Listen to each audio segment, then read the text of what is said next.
Сәлеметсіз бе оқушы? Бірінші тапсырмада А қаласынан Б қаласына баратын 5 жол бар. Ал Б қаласынан С қаласына баратын 3 жол бар. А қаласынан С қаласы арқылы неше түрлі тәсілмен баруға болады? Яғни адам Б-ға қарай мына бірінші тәсілмен 3 жолмен баруға болады. Яғни бір тәсілмен 3 жолмен бару керек, 3 жол бар. Екінші мен тағы 3 жол бар. Екінші жол. Әрқайсысын бір жол деп есептейміз. Сонда 3. Сол сияқты үшінші тағы бар. Әр жол 3 жолмен барады. Мысалы, А, Б мынаяқта 3 жол күтіп тұрса, екінші жолақта да мына жолға 3 жол, мына жолға тағы 3. Сол сияқты бізде сондай 5 рет көбейтілген. Сонда мынаның бәрін қосатын болсақ, бізде 15 тәсіл бар. Немесе былай жазуға болады. Жалпы 5 жолды көбейтемін 3 жолға, 15 тәсіл. Екінші есепте 9-шы сыныпта 28 оқушы оқиды. Оның ішінде 15 қыз бала, 13 ер бала. А есебінде оқушылардың ішінен көшбасшы мен оның көмекшісін неше тәсілмен таңдап алуға болады? Қайталамайтын орналастырудың формуласын қолданамыз. НК, N факториал, N минус К факториал. Яғни осыған қоямын. А бізде 28 оқушының маңызды емес 2 оқушы кезекшілік көшбасшы көмекшісіне қоюым керек. Сонда мына жер 28 факториал, астында 28 факториал, 28-ден 2-ні азайтамын, мына факториал қоям. 28 факториал, мынау 26 факториал болады. 26 факториал, 27, 28 деп жазылма болады, мына жер 26 факториал деп. Қысқартып жіберсең 27-ге 28 қоссақ 756. Сонда жауабы 756 тәсілмен таңдауға болады. Б есебінде 3 оқушыдан тұратын кезекшілерін таңдаудың не қайталанбайтын терулер S, N, K, N факториал, мына жерде N минус K факториал, көбейтілген K факториал болады. Сонда бізде 28 оқушының кезекші 3 оқушыдан таңдауымыз керек, осын таңдаймыз. Яғни 28 оқушы, 28 факториалдан 3-ді азайтып тастаймын факториал, және 3 факториал. Сонда бізде болады 28 факториал, мына азайтсам 25 факториал, көбейтілген 3 факториал болады. Тең дейміз да, 25 факториал, ары қарай көбейтемін 26, 27, 28 болады. 25 факториалды өз күйінде қоямын да, 3 факториал 1, 2, 3 деп 28-бен қысқартам. Мына жерде 2-ге бөлсем 13 болады, 3-ге бөлсем 9 болады. Сонда біз 13, 9, 28 деген сандарды көбейтем. Сонда 3276 деген сан шығады. С есебінде кезекшілер ішінде кемінде 2 қыз бала болсын деген шарт енгізілген. Және 3 кезекшінің таңдаудың неше тәсілі бар. Жалпы бізде ең бірінші қыздар саны 15 деп берілген. 15-те 2 қыз болуы мүмкін, және 13 баладан біреу болуы мүмкін. Немесе барлығы 15-тің ішінен барлығы қыз болуы мүмкін. Деген осылай шарт құрамыз. Онда осының жоғарыдағыдай шығарам. Демек 15 факториал, мына жерде 2 факториал, 15-тен 2-ні азайтсам 13 факториал. Сразу жазайын, көбейту. 13 факториал дейм, 13-тен 1-ді азайтсақ бізде 12 факториал, 1 факториал жазбай қойсын болады, жазсам да болады. Қосылған S 15 факториал, мына жерде 3 факториал, 15-тен 3 тайсам 12 факториал болады. Енді осын шығарам. 15 деген бізде 13 факториал деп алайында, ар жағында 14 көбейту 15 деп жазам. 2 факториал 1 көбейтілген 2, 13 факториалды қысқартқанға қоям. Мынаны қысқарып кетеді, мынаны қысқарады 7 болады. Көбейтілген 13 факториалды 12 факториал көбейту 13 деп жазам. Мына 12 факториал деп қоям. Қысқарып кетеді.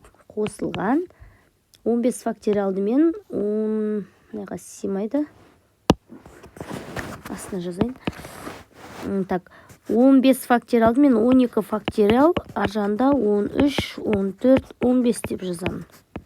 Сонда 3 факториал 1, 2, 3 деп жазамын даған. 12 факториал сөзінде қысқартамын. Қысқарт жерсем. Так, на екеуі 2-ні 4-пен қысқартсам 7 болады. 15-ті 5-ке 15-ті 3-ге қысқартсам 5 болады. Сонда бізде қалғаны 7 көбейту 15 көбейту 13 қосылған 13 көбейтіл 7 көбейту 5. Мынау 1365 қосылған 455 1820 болады. Сонда жауабы 1820 тәсіл. Мынаның жауабы 3276 тәсіл. Мына осылай шығарамыз. Жақсы. Үшінші есепте Ньютон биномы формуласын пайдаланып, А есебінде 1 қосқан AX-дің 5 өрнегінің алғашқы 3 мүшесін жазыңыз деген. X дәрежесінің өз өреді бойынша деген. Бізде мына қысқаша көбейту формуласын барлығымыз білеміз. Мына формуланы барлығымыз білеміз. Яғни бұны биномға саған кезде қараймыз. А қосу В-ның квадраты S-тің 2 дәрежесі А-ның 2-ден бастаған. 2-ден 0 деп. S 2-де 1, екеуі де дәреже 1-1-ден болады. S 2-де 2, онда екінші өрнектің мәні квадрат болады. Сол сияқты бізде мына жерде дайын 5 дәрежелікі жас бойын, сол бойынша өрнек дейміз. Яғни А есебінде 1 қосылған AX-тің 5 дәрежесі. Енді қараймыз. S 5-те 0, бізде А-ның 5 дәрежесі, яғни 1-дің 5 дәрежесі. Қосылған S 5-те 1 деген, демек 1-дің 4 дәрежесі, бұның бізде өзі, яғни бұның өзінде, А-ның бұның орында тұрғы бізде AX-тің өзі болады. Қосылған S 5-те 2, демек 1-дің 3 дәрежесі, бұның 2 дәрежесі, AX-тің 2 дәрежесі. Міне бізде мынау 3 мүшесін жазыңыз деген, осы жеткілікті деген. Енді осы 3 мүшесін жазайық, жеткілікті. Сонда мына есепті шығарған кезде бізде S 5 факториал 5-тен азайтам 0-ді факториал және 0 факториал деп. 0 факториал бізде 1 екенін білеміз. Мынаны шығарамыз қазір. S бізде 5 келесі мынау, S 5 факториал 5-тен 1-ді азайтсақ, сыра жазайыншы 4 факториал және көбейту 1 факториал, 1-дің 4 дәрежесі 4 AX болады. Қосылған S-тің 2 дәрежесі, так, 5 факториал, 5-тен 2-ні азайтсақ, бізде 3 факториал, көбейтілген 2 факториал болады. Және 1-дің 3 дәрежесін жазбаймын, AX-тің 2 дәрежесі болады. Енді осыны жауы. 5 факториал бөлімінде 5 факториал, 0 факториал 1-ге тең, мұны 1-ге тең уже, көбейту 1 болып тұр. Қосылған 4 факториал көбейту 5 деген сөз, бөлімде 4 факториал қысқарып кетеді, мына жерде AX қалады. Қосылған мына жерде 3 факториал көбейтілген 4, 5 деген сөзді білдіреді. 3 факториал көбейтілген 2 факториал, 1 көбейтілген 2. 3 факториал, 3 факториал қысқарсам мына жерде 2 қалады. Сонда 10, мына жерде AX-тің квадраты қалады. Сонда жинақтап жазған кезде мына жерден 5 факториал қысқарса 1 қосылған 5AX қосылған 5-ке 2-ні көбейтсем мына жерде 10 AX 2, X-тің 2 дәрежесі деп жазуға болады. Б есебінде осы формуланы қолданамын. Яғни 1 азайту 2X деп берілген, 1 қосылған AX-тің 5-і. Мен 1 азайту 2X-ті өзгеме жазамындағыны мұнаны ашамын. Мұна формула бойынша ашамын. Мен сразу жазайын. Есеп бойынша 1 қосылған 5AX қосылған 10A квадрат, X квадрат, және қосылған AX. Так, A, то есть 10A куб, B куб болады. Бізде AX қой. B куб емес, X куб. X куб қосылған 5A-ның 4, X-тің 4 дәрежесі қосылған A-ның 5, X-тің 5 дәрежесі. Бірді, жақшан ішіндегі бірді мұнаған көбейтшісен 1 қосылған 5AX, қосылған 10A квадрат, X квадрат, қосылған 10A куб, X куб болады, қосылған 5A-ның 4, X4 қосылған A-ның 5, X-тің 5. дейміз да, азайтылған деп енді 2-ні көйіп шығамыз. 2-ге 1-ді көйсең 2х минус 10 х квадрат минус 20 аның квадраты х-тың кубы болады. Минус, бұл жерде бәрі плюс еді, минуспен, так, 20 аның кубы х-тың 4 дәреже. Азайтылған 5-ке көбейтсек минус 10 аның 4 х-тың 5 дәрежесі.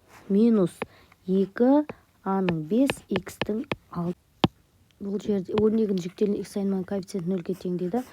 Яғни ең кішкентай коэффициентін аламыз. Мына жерде 5ах азайту 2х-ті жүктеп аламыз. Х-ті жақшан сыртына шығарып жіберсек 5а азайтылған 2 деген. Яғни х коэффициенті 0-ге теңестіріп аның мәнін табамыз дейді. Яғни х-тің коэффициенті 5а минус 2 деген сөз. Сонда 5а минус 2-ні 0-ге теңестіріп 5а тең 2 деп, а тең 2 бөлінген 5. Ол 0,4-ге тең. Жауабы аның мәні бізде 0,4-ге тең.